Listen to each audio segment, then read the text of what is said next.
Assim diz a palavra do Senhor.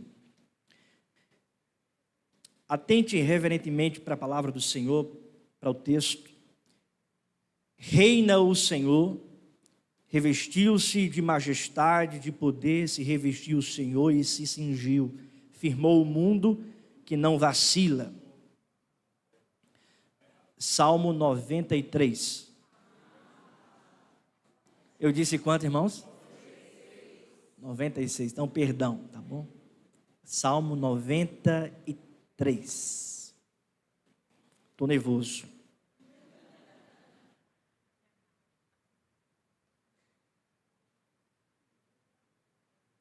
Salmo 93. São apenas 5 versos. Assim diz a palavra do Senhor. Reina o Senhor, revestiu-se de majestade, de poder se revestiu o Senhor e se cingiu, firmou o mundo que não vacila. Desde a antiguidade está firme o teu trono, tu és desde a eternidade. Levantam os rios, ó Senhor, levantam os rios o seu bramido, levantam os rios o seu fragor. Mas o Senhor nas alturas é mais poderoso do que o bramido das grandes águas, do que os poderosos vagalhões do mar. Fidelíssimos são os teus testemunhos, a tua casa convém a santidade, Senhor, para todo o sempre. Vamos orar. Querido Deus, amado Pai, eterno, majestoso, poderoso, Senhor das nossas vidas, Salvador nosso, tem misericórdia de nós nesse momento, fala aos nossos corações mediante a pregação do Teu Evangelho. É o que nós te pedimos, ó Deus, em nome de Jesus Cristo, fala conosco, nós necessitamos Te ouvir. Assim nós oramos, em nome de Jesus, amém. Meus irmãos, o notável teólogo Charles Haddon Spurgeon, conhecido como príncipe dos pregadores, ele certa vez disse: a soberania de Deus é a almofada em que o crente descansa sua cabeça cansada. A soberania de Deus é a almofada em que o crente descansa a sua cabeça cansada. O texto que lemos está tratando acerca dessa soberania de Deus, este reinado sublime de Deus, deste cuidado majestoso de Deus. Como também está tratando de como nós devemos descansar à luz de sua soberania, descansar diante de seu poder majestoso, descansar diante do seu reinado eterno. A soberania de Deus como uma almofada que o crente descansa a sua cabeça cansada, reflete exatamente as palavras do salmista, onde ele aqui apresenta a soberania de Deus, mas também apresenta o seu descanso, na sua soberania, no seu reinado eterno, no seu governo poderoso. O salmista escreve justamente o Salmo 93 para tratar desse reino eterno e desse descanso que nós temos. O salmista, ou o autor desse salmo, é um salmista anônimo. Os historiadores, estudiosos comentando esse texto, eles afirmam que não há aqui uma expressão clara da autoria. Quem escreveu esses salmos foi Asaf, Davi, alguns dos reis de Israel. No entanto, o anonimato do salmista apresenta a realidade da autoria primária, porque o autor primário do Salmo 93 é o próprio Deus. O autor deste salmo é o próprio Senhor, revelando graciosamente a sua soberania, como também apresentando esses cuidados soberanos em que o cristão, o povo de Deus, a igreja, podem descansar. Este salmo é um cântico real que destaca a grandeza inabalável do Senhor. Naquele tempo em Israel havia cânticos reais. Não apenas esse salmo, mas se você perceber, o salmo de número 94, o salmo também de número 95, o salmo 96, 97, apresenta essas verdades da majestade de Deus. Atente, por exemplo, para o salmo 99, reina o Senhor, tremam os povos. Ou seja, esse salmo 93 está inserido em um grupo de salmos que trata do reinado de Deus, que trata desse Deus que é rei dos reis e que é soberano. O contexto, portanto, do Salmo 93 é um contexto que reflete a soberania de Deus. Este é um salmo real que destaca, então, essa soberania divina. Alguns historiadores, comentando esse texto, eles afirmam que esse salmo era cantado, expressado no cântico de adoração pelo povo de Deus no templo, quando o povo de Deus se reunia em Israel no templo para adorar ao seu Deus. Eles então entoavam cânticos reais dizendo: o nosso Deus reina, reina o Senhor. E justamente o Salmo 93 era um desses cânticos reais que o povo de Deus então exaltava e enaltecia, bendizendo assim a majestade do Senhor. O Salmo, ele é dividido em 3 partes. Acompanhe aí na sua Bíblia, temos a primeira parte, que é o verso 1, verso 2, onde o salmista, ele apresenta a grandeza de Deus em relação ao mundo. Ou seja, veja, revestiu-se o Senhor de majestade, de poder se revestiu o Senhor e se cingiu, firmou o mundo e não vacila. Ou seja, é o trono de Deus acima do mundo. A segunda parte está aí no verso 3 ao verso 4, onde o salmista apresenta as dificuldades, as instabilidades, porque ele afirma: levanta os rios, o seu bramido, o seu fragor. Ou seja, ele apresenta as dificuldades. No entanto, apresenta ainda assim o poder de Deus, porque ele diz, versículo 4, mas o Senhor nas alturas é mais poderoso. E a última parte então do salmo está aí no verso 5, onde ele apresenta a majestade da lei do Senhor.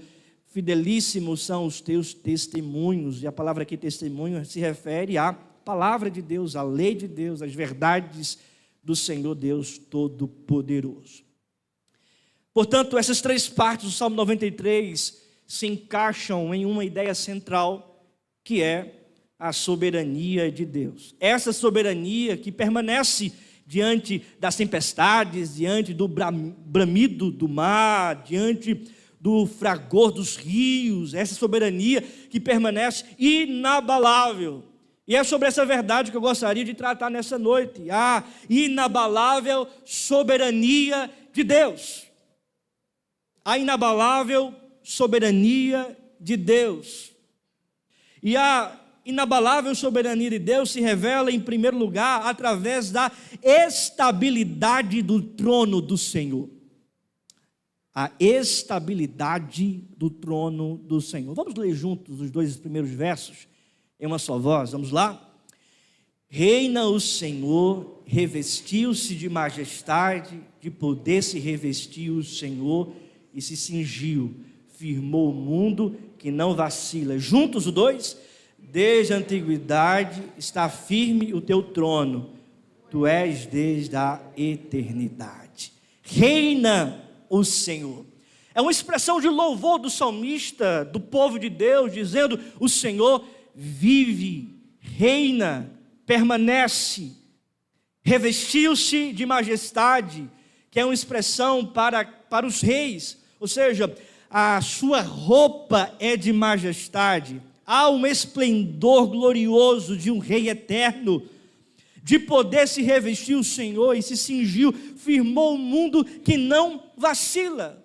O salmista, portanto, está apresentando no verso 1 a verdade de que o Senhor tem estabilidade, de que o seu trono é estável, ou seja, permanece, é eterno, é durável. Ele firmou o mundo que não vacila, conduz todas as coisas. Verso 2: desde a antiguidade está firme o teu trono, ou seja, é um trono firme, é um trono que permanece. Há aqui, portanto, uma estabilidade eterna do trono do Senhor. Tu és desde a eternidade. Veja, o salmista está apresentando a verdade de que Deus não é instável, de que não há um Deus aqui mutável, ou seja, Ele é imutável, Ele é estável, Ele é eterno, Ele é desde a eternidade. O seu trono permanece para sempre. A soberania inabalável de Deus, portanto, se revela através dessa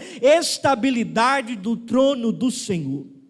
O Salmo começa justamente proclamando a imutabilidade do Senhor. Ele reina com majestade, vestes de poder, estabelecendo o seu trono desde a antiguidade. Nada abala sua firmeza e estabilidade. Querido, nós fazemos parte deste reino. Nós temos Cristo como Rei das nossas vidas, que é o cabeça desta igreja, que é o líder e pastor supremo das nossas vidas. O seu reino, o seu governo sobre nós está firme, é estável, não está à mercê das dificuldades. Nós podemos nos preocupar, nós somos humanos, ficamos muitas vezes preocupados com as incertezas da vida, com as dificuldades que a vida pode nos dar, com os problemas que podem surgir no próximo ano. No entanto, que possamos confiar no Deus que é eterno, no Deus que é estável. A nossa vida está debaixo do seu reinado, o trono dele permanece para todos sempre. A gente pode até ter preocupação, no entanto, que possamos entregar as nossas preocupações na presença de Deus e descansar na verdade de que nós fazemos parte de um reino que é eterno. Que é eterno.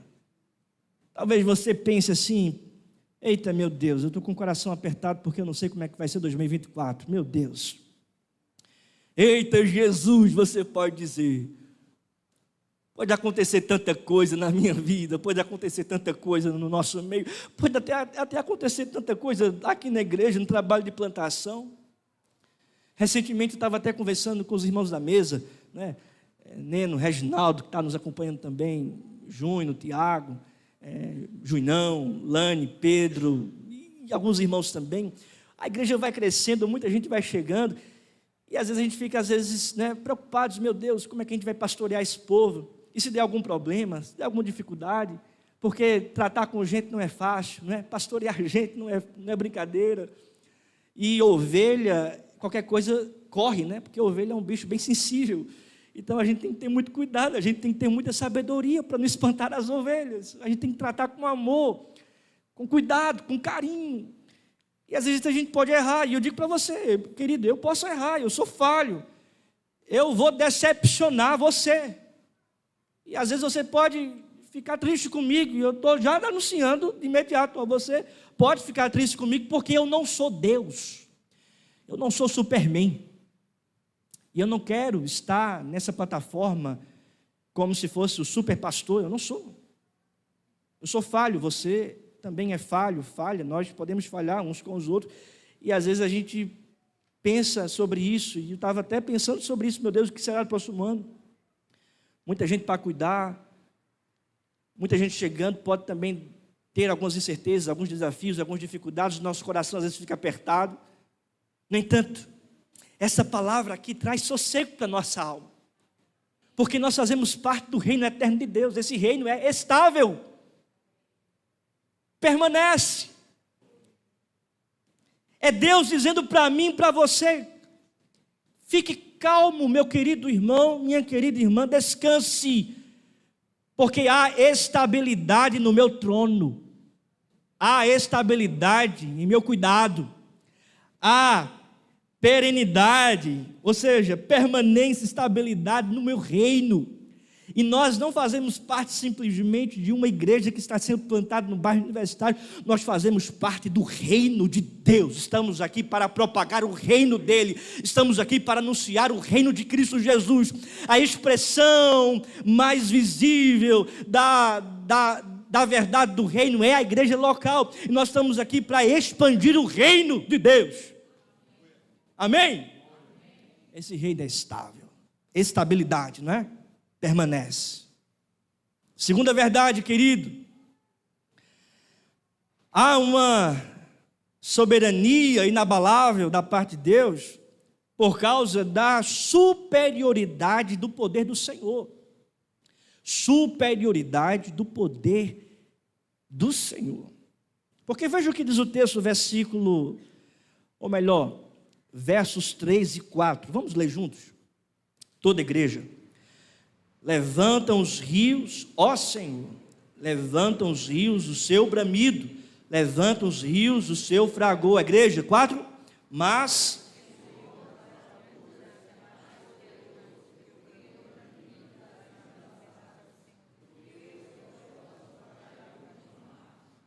o Senhor é mais poderoso. O salmista diz: levantam os rios, levantam os rios, levantam os rios. Ele diz 3 vezes: levantam os rios. Poeticamente aqui, irmãos, isso é uma simbologia para as adversidades. O levantar dos rios na cultura hebraica, e aqui é um povo hebreu, simboliza adversidades, tribulações, dificuldades. E a imagem é de um furacão, a imagem é de um tormento. Levanta os rios o seu bramido, levantam os rios o seu fragor. E aqui, irmãos, o texto está dizendo apresentando a verdade de que os rios, eles se levantam. As adversidades chegam normalmente. Deus, ele não poupa a sua igreja, não poupa os seus discípulos das aflições, das adversidades, das enfermidades. Elas chegam.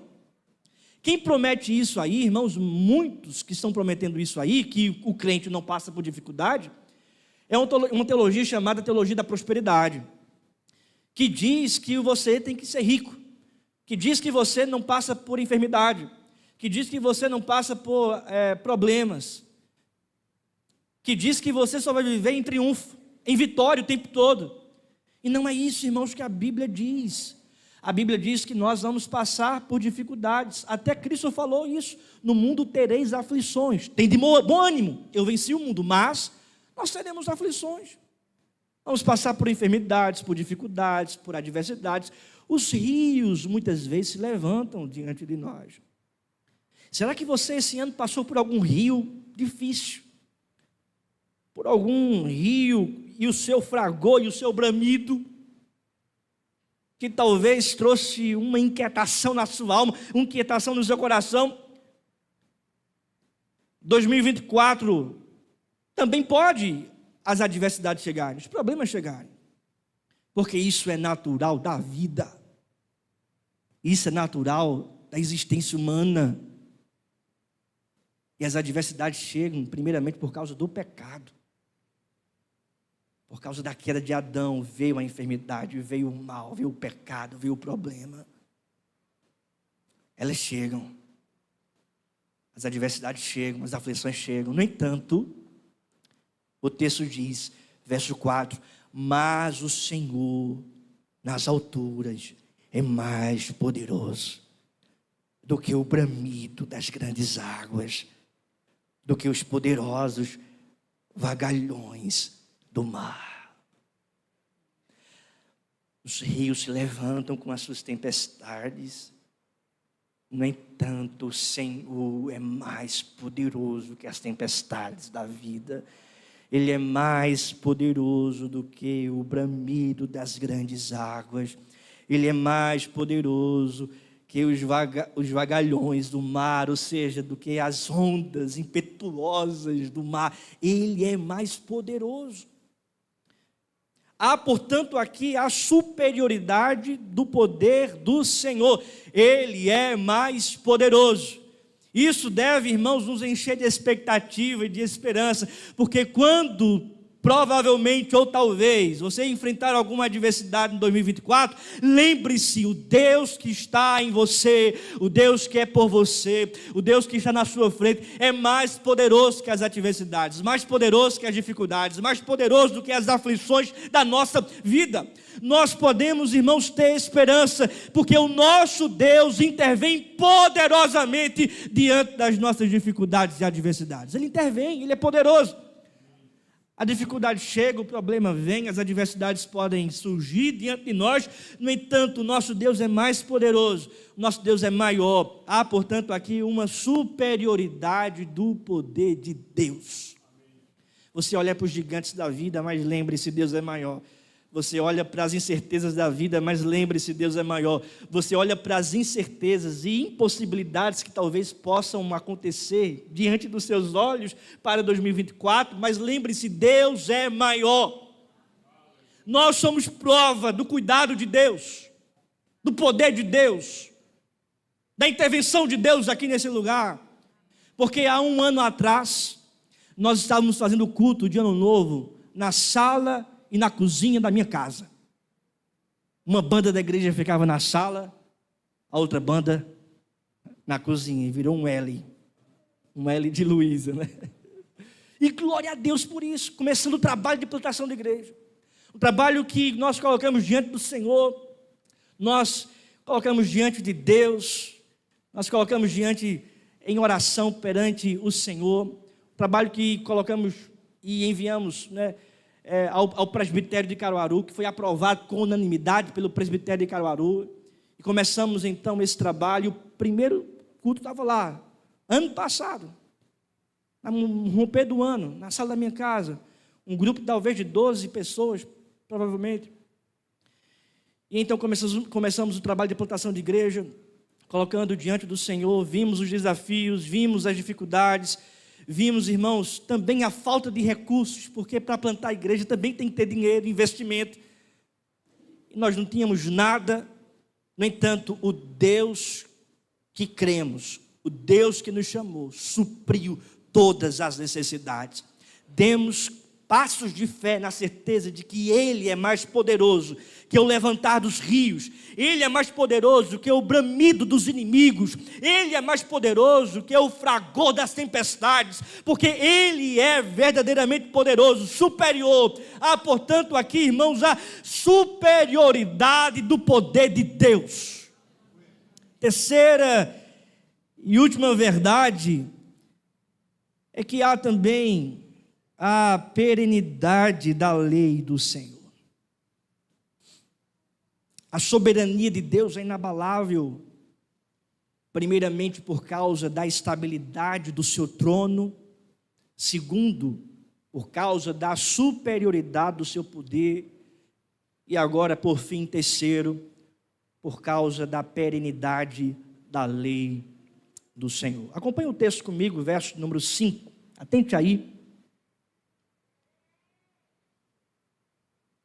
O que é que diz a palavra? Vamos ler juntos. Fidelíssimos são os teus testemunhos. A tua casa convém a santidade, Senhor, para todo o sempre. O que é que o texto, portanto, está dizendo? Que Deus, Ele é fiel em sua palavra, em sua lei. Fidelíssimos. Aqui é uma expressão poética do hebraísmo para descrever a sublime fidelidade. Ele é mais que fiel. Sublime fidelidade em seus testemunhos. Testemunhos aqui é sinônimo da lei de Deus, da palavra de Deus. Testemunho, ou seja, da lei dele, dos vereditos dele, da palavra dele. A tua casa convém à santidade, ou seja, a casa de Deus, que é o templo, que é a igreja do Senhor, e de acordo com a teologia bíblica do Novo Testamento, Deus não habita mais em templos feitos por mãos humanas, mas o templo, a casa de Deus é a igreja, somos nós, povo lavado e remido pelo Senhor. A palavra dele, portanto, diz que essa igreja, nós, convém à santidade, ou seja, nós somos separados pela santidade de Deus. Essa santidade que é a lei, que é a palavra dele, que é a direção dele. Nós não andamos conforme o mundo, mas nós andamos conforme os seus testemunhos. Nós não andamos conforme a nossa carnalidade, mas nós andamos conforme a sua santidade. Nós não andamos conforme a nossa própria vontade, mas nós andamos conforme a vontade de Deus. A casa de Deus convém à santidade, convém à palavra, aos testemunhos dele, à direção dele. Nós não vamos andar de acordo com as perspectivas mundanas. Nós não podemos andar para 2024 de acordo com a mentalidade mundana. Nós não devemos andar de acordo com o pessimismo mundano, muito menos de acordo com o otimismo mundano.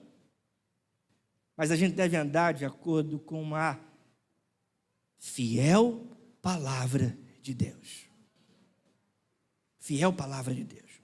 Essa palavra pode confrontar o teu coração, confrontar os teus pecados, confrontar o teu desejo, confrontar a tua maneira de enxergar o mundo. Eu tenho que fazer isso.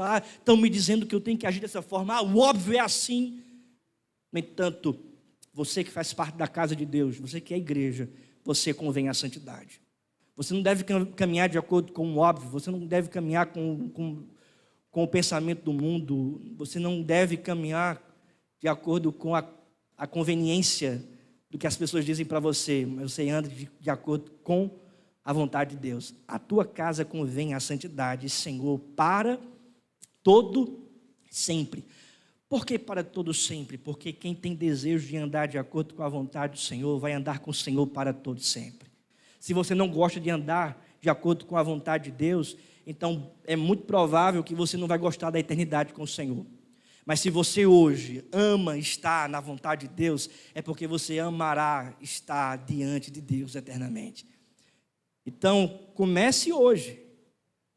Submeta seu coração hoje à vontade de Deus.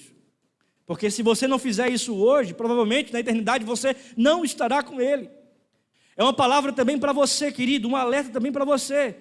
Se você anda de acordo com a sua vontade, de acordo com o seu pensamento, de acordo com aquilo que lhe convém, provavelmente na eternidade você não estará andando com a palavra de Deus, com aquilo que convém à casa de Deus. Portanto, se arrependa hoje dos seus pecados, lute contra a sua própria vontade e caminhe hoje de acordo com a vontade de Deus, porque, como diz a palavra, a tua casa convém à santidade. Fidelíssimos são os teus testemunhos, a tua casa convém à santidade. Ande hoje com Deus. Procure viver de acordo com a vontade de Deus. Eu sei que você gosta disso, daquilo, eu sei que para você convém outras coisas, eu sei que para você talvez deseja outras realidades, mas meu querido irmão, minha querida irmã, não perca a sua alma. Conforme disse o Senhor Jesus Cristo, que adianta você ganhar o mundo inteiro, fazer tudo aquilo que convém no seu coração e perder a sua alma. Não faça isso. Pelo contrário, se arrependa dos seus pecados, volte para o Senhor Jesus, creia em Jesus Cristo, ame o Senhor Jesus, negue-se a si mesmo, tome a sua cruz, comece a viver em santidade. Que 2024 seja um ano diferente de 2023, no sentido de você estar mais próximo de Deus, estar mais próximo da casa do Senhor. Mesmo que isso seja uma cirurgia no seu coração, mesmo que isso traga cruz para a sua vontade, mas é melhor morrer para si mesmo, para viver para Deus. Porque, como diz a palavra, a tua casa convém à santidade. Há, portanto, a estabilidade do trono do Senhor. Segundo, a superioridade do poder do Senhor. Terceiro, a perenidade da lei do Senhor. 3 aplicações para a nossa vida. Primeira, em meio às incertezas da vida, encontramos descanso na inabalável soberania de Deus. Em meio às incertezas da vida, nós encontramos descanso na inabalável soberania de Deus. Seu trono é eterno, nós fazemos parte do seu reino, e Ele tem proporcionado para todos nós segurança eterna para cada um de nós. Segunda aplicação, entre os desafios da vida, Precisamos confiar no poder de Deus. Entre os desafios da vida, nós precisamos confiar no poder de Deus. Talvez você esteja passando por alguns desafios. Talvez você hoje esteja passando por alguns desafios. Talvez você passará por alguns deles. Mas creia, meu querido irmão, no poder de Deus. É esse poder que vai sustentar a sua vida, que vai direcionar a sua história e que vai trazer paz e segurança para a sua alma. Creia no poder de Deus. E a terceira e última aplicação, no decorrer da nossa história, comprometamo-nos a fundamentar nossas vidas na palavra de Deus, reconhecendo sua perenidade, ou seja, sua estabilidade, sua permanência. No decorrer da nossa história, comprometamo-nos a fundamentar nossas vidas na palavra de Deus, reconhecendo sua perenidade.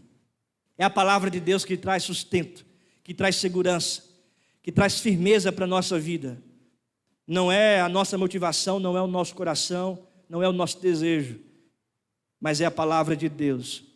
Então que a nossa vida esteja fundamentada na palavra de Deus, que não passa, que é eterna, que é perene. Ano passado, me lembro muito bem do sermão que preguei lá na minha casa.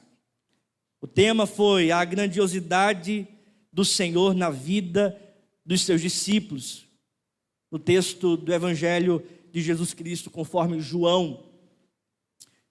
E os pontos eram: Jesus é a direção da nossa vida, é o autor da nossa história, o poder da nossa redenção e a surpreendente esperança do nosso futuro. Me lembro muito bem, até quando depois o presbítero Júnior disse: vem e vê, porque era uma expressão do texto. E nós podemos então, nesse ano de 2023, ir e ver. Nós contemplamos a direção do Senhor na nossa vida. Nós contemplamos mais uma vez que Ele é o autor dessa história. Nós contemplamos o poder dEle na redenção de muita gente aqui nesse lugar. E contemplamos também a sua surpreendente esperança em nosso futuro. Como Ele foi surpreendente. Como Ele tem sido surpreendente em nosso meio. Eu concluo esse sermão, irmãos, lembrando mais uma vez as palavras de Charles Haddon Spurgeon, que disse que nós devemos olhar para a soberania de Deus e descansar nessa soberania como se fosse uma almofada. A soberania de Deus, diz ele, é a almofada em que o crente descansa a sua cabeça cansada. Nós não sabemos o que vamos enfrentar no 2024. Os desafios, das lutas, dos rios, das incertezas. Mas nós sabemos de uma coisa: o nosso Deus é soberano. O seu trono é eterno. Seu poder superior. E a sua palavra permanece para sempre. Ele quem há de sustentar as nossas vidas. Então que a gente possa descansar hoje. Descansar a nossa alma, nosso coração, a nossa cabeça cansada nessa almofada da soberania inabalável de Deus. Fiquemos de pé e vamos orar.